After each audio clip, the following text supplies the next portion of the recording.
നിങ്ങളുടെ ഒരു പ്രോസസ് എങ്ങനെയാണ്? രണ്ടാളും സ്ക്രീനിൽ നിൽക്കുമ്പോൾ നിങ്ങളുടെ ഡയലോഗും എങ്ങനെയാണത്?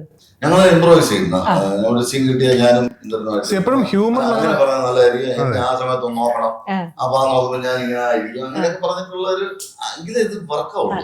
ഹ്യൂമറിൽ എപ്പോഴും ഒരു ഇംപ്രൂവൈസേഷൻ സ്പേസ് ഉണ്ടാവുമല്ലോ. അതിപ്പോ ഏത് ഹ്യൂമർ സിനിമ എടുത്താലും ഒരുപാട് സീൻസ് ഇംപ്രൂവൈസ് ചെയ്ത് ചെയ്യും. നമ്മൾ സ്പോട്ടിൽ നിന്ന് പെർഫോം ചെയ്യുമ്പോൾ സ്ക്രിപ്റ്റ് വായിച്ചിട്ട് നമ്മൾ അവിടെ ചെന്ന് നിന്ന് ചെയ്യുമ്പോൾ ഇത് കൊള്ളാം, ഇങ്ങനെ പറഞ്ഞാലോ, അങ്ങനെ തോന്നുന്ന ഒരുപാട് ചെറിയ ചെറിയ മാറ്റങ്ങൾ ഒരുപാട് ഉണ്ടായിട്ടുണ്ടാവും. നമ്മൾ അത് പെർഫോം ചെയ്യുന്ന സമയത്ത് പല സാധനങ്ങളും. ടിപ്പിക്കലായിട്ട് താങ്കളുടെ ഒരു നോട്ടം ഒരു ഹ്യൂമറസ് ആയിട്ട് അങ്ങനെ ഉണ്ടോ? ഒരു പെട്ടെന്ന് ഇത് ചെയ്യണം, അല്ലെങ്കിൽ ഇത് എല്ലാ സിനിമയിലും ഒരു ഞാൻ അങ്ങനെ ഹ്യൂമർ റോള് ചെയ്യുമ്പോ ഒന്നും പ്ലാൻഡ് ഒന്നും അല്ല, അത് അപ്പം വരുന്ന പോലെ ചെയ്യും. ഓണക്കുഴി എന്ന് പറഞ്ഞ സിനിമയിൽ ആ ഹോസ്പിറ്റൽ സീൻ അതൊരു അപാര സംഭവമാണ്. എല്ലാവരും അത് 4 ദിവസം എടുത്ത് ഷൂട്ട് ചെയ്തത്.